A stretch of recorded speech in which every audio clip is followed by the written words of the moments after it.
in some ways it's hard to compete with the adrenaline rush you get when you see somebody dying or near death or threatened. I think that just gets our attention more vividly, and maybe it's a better setup for commercials too, I suppose. The trigger, the visceral response to hate and violence is an easy out for a journalist, an easy way to get attention. So this is maybe a harder form of journalism, because it asks people to engage in multiple aspects of being human. It asks them to think through the implications of the times we're in. So, for example, in Yes Magazine, we tend to start an issue theme with an article that could be quite discouraging. It says, we've got a problem here, folks. If it's on climate change, we might talk about just how dire that situation is, and we don't pull any punches on that. If it's about the prison system, we might talk about not only how many people are in prison, but what does it do to their lives and the lives of the people around them to have 2.3 million people behind bars. So we'd start with that, because we don't want to suggest that somehow there aren't these issues in the world, that somehow we're just going to make people feel good. The understanding of just how wrong things are also opens up the possibility for how things can be right, and shows the sort of remarkable creativity and even heroism of people at a local level who are taking on these issues, or at the national level. But we particularly focus on people at the local level because there's a level of human-to-human engagement there that makes things very real, that people can identify with, that require ground testing, if you will. Does it really work in a community? And if it does, then we think that gives it a veracity that makes it worth trying elsewhere. We do try to do some discernment about whether there seems to be a possibility embedded in a story. If it seems like it's going to be a dead end, even if it's, again, a sweet story, if it seems like it's not going to go anywhere, it doesn't have the possibility, we tend to not do the story.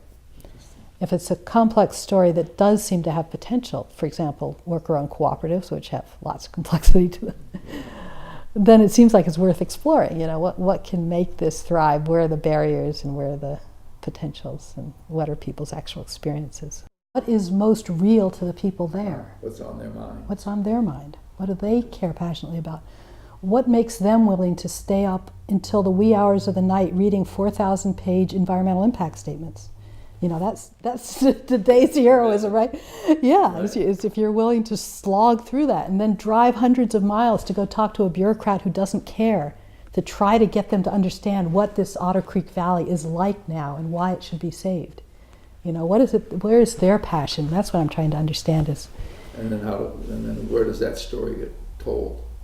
That's real news. That's real news, yeah.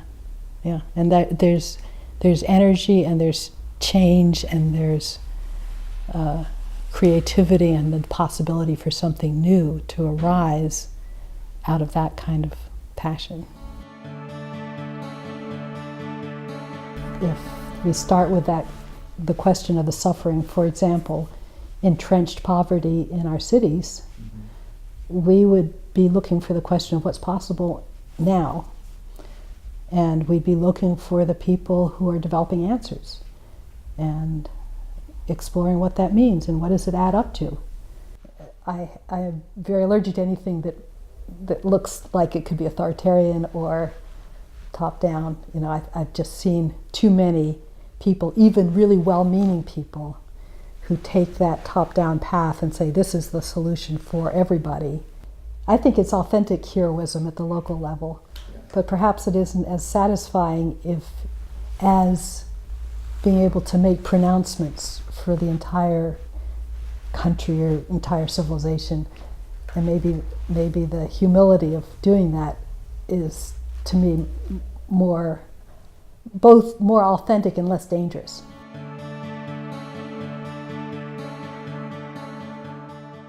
One of the things I'm finding on this journey is how many people are looking at locally rooted worker-owned cooperatives as part of the answer. Well, that's interesting. So what does that add up to in terms of a different way of thinking about our workplace and our communities and the relationship of businesses to communities? And what does it mean to be locally rooted? Why does that matter? How does the wealth that's built in one small enterprise ripple out so that it can have long-term beneficial effects? So both are very practical, and I think journalism does very well at that, telling one particular story well. But then understanding the whole system implications, where can that take us? So that we can have a society where there's not just a really sweet project within a sea of devastation, but actually a sweet project that can, over time, shift the underpinnings of that devastation so that people can actually build a better kind of world.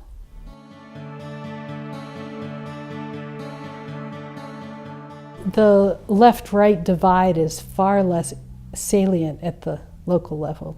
People are much more pragmatic, not ideological. An example of that is in this place in southeast Montana I was telling you about, where the coal mine is to go in. The people who are opposing it are the ranchers and the native people, the Northern Cheyenne people, and they're working together. And you know, I was at a ceremony that was taking place to welcome a totem pole that was carved by the Lummi tribe, which is where the coal would be, their reservation is where the coal would be shipped out to Asia on the Pacific Ocean. They carved a totem pole and brought it to the Northern Cheyenne people as a gift, as a way of saying, you know, this coal, which would be mined from your territory, would end up in our territory, and we're all in this together. So I was at the ceremony where this totem pole arrived in southeast Montana, and there were also all these ranchers there. And these ranchers their family had been ranching for generations. And some of them, when they got up to speak, talked about how much they loved George W. Bush. But not a lot, because mostly they weren't talking about national politics. They were talking about something that was happening right here. And they were using the same language. You know, the native people were talking about the land is sacred. We need to protect the water and the land. This was something that we inherited, and we have a responsibility to pass it along to future generations. Well, the ranchers were saying the same thing. They were saying, well, we haven't lived here as long as the native people, but we've been here for generations. We take care of the land. It is sacred. We have a responsibility to pass it along to future generations.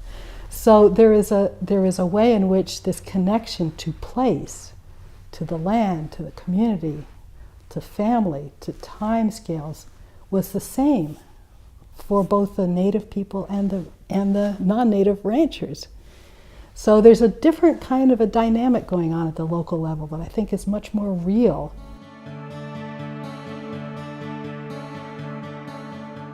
I think one of the things that happens during any presidential election year is we allow the candidates and the political parties to set the agenda, and everything else gets pushed aside.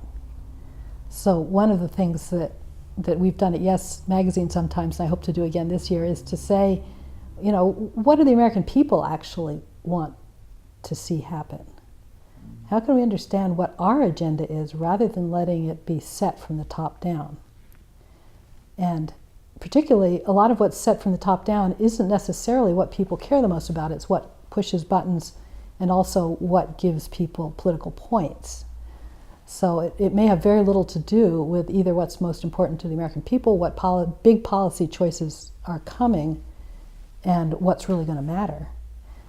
So that's where I think an informed electorate is so important, is people not only being informed of the issues, but also being connected into independent kinds of political dialogues and political... Alternative.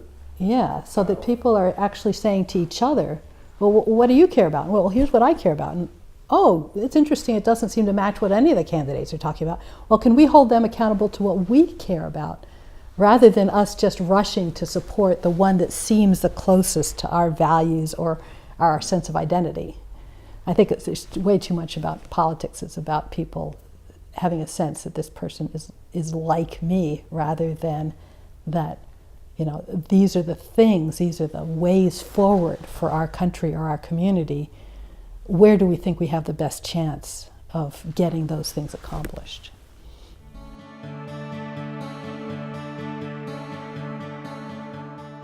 I mean, local politics can be ugly too, so I don't want to, put too much of a gloss on it. But I think at a local level, people are far more willing to understand the complexity that is true of life and true of communities. So, for example, a business owner at a local level will understand that, yes, they need to make a profit in order to keep their business going, but they also care about the families of the people who work for them.